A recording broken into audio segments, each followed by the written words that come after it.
We're stunt people. I think that there is just that like mind over matter mastery that there's no better example than when you are doing a stunt. We literally get paid to be uncomfortable every day that we're on the job. Exactly. Hi, I'm Michelle. I'm Andrea. And we're gonna have a very deep conversation while we sit in a glacial river. This could be a terrible idea. The build-up is the worst part of it all. This is the hardest part. We're procrastinating right now. We love it at the end. It's so good when you're not in it. Let's go have a cold chat. Oh no! Sitting and chatting. Okay. You had a question for me? The question is, Yes.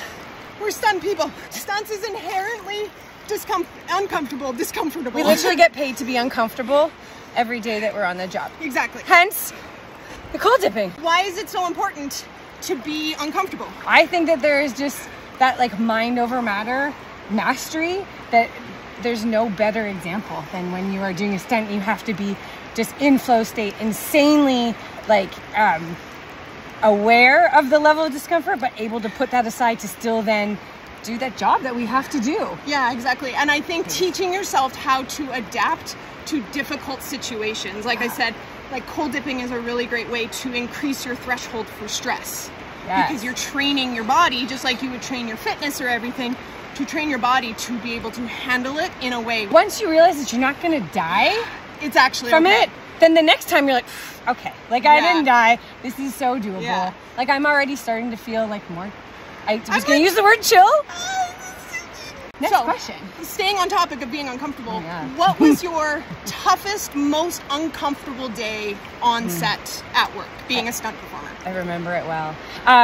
Yeah, not worst day on set, but the day that I was in a state of constant discomfort. I was working on a show called Fire Country, with one of my favorite bosses and teams, but it was... Shout out to Lloyd. Love Lloyd. And I was in ocean, cold water in December in a t-shirt for 8 hours. And we were pretending we were in California and diving in the water and coming out. And I had to be so present in my body of being like, you're not hypothermic, you're okay. You have to keep doing this job, you know? And then I finally did that. I'm like, whew, okay, that part's over. I warmed up and they're like, now put on this harness and we're gonna fly you up and down 30 feet on a descender. Brutal. Yeah, and so I had to be mentally there the whole time. You had to really use the skills and tools of regulating yourself. Yeah. Also, one of my favorite days on Yeah. set, though, because I did it and I was like, it was fun. Funny how What was that yours? happens. I've had a lot of bad days. I've had a lot of days where I've been super uncomfortable. I will say, as somebody that lives with chronic anxiety, the days that I have found the most uncomfortable and the hardest are the days where I'm in my own head. And like when I take things way too personally, or my anxiety just sort of takes over and my body starts doing all these involuntary automatic processes where I have to work so hard just to bring myself into just a little bit of presence, and I'm sort of fighting with Making myself. it to the end. Yeah, and versus enjoying the end. yeah, like I had an experience just before the pandemic on a show called Hellstrom where I was doing this big ratchet, which is a wire gag. There was 7 of us, and I was on a ratchet that was, it was a hard hit. It was the one that when you saw them, I'm like, I don't want that one. Yeah, exactly. It was the one that when we saw everything going down, I was like, that's the one I don't want. And that's the one that I got, because, you know, but I was so anxious, and it was like I couldn't hear anything. I couldn't be present. Like my whole body was just vibrating, and I was working so hard to just bring myself down, and I wasn't able to in the moment. And I had a really hard hit. I landed on my tailbone, my head snapped back. Do you feel those for a while after? I'm still feeling it. Yeah. 4 years later, I'm still feeling it. And it was just really, the moments that I really struggle with the most are the moments where I'm battling myself. And that is one of the hardest things I found personally with doing stunts is I'm in my own way.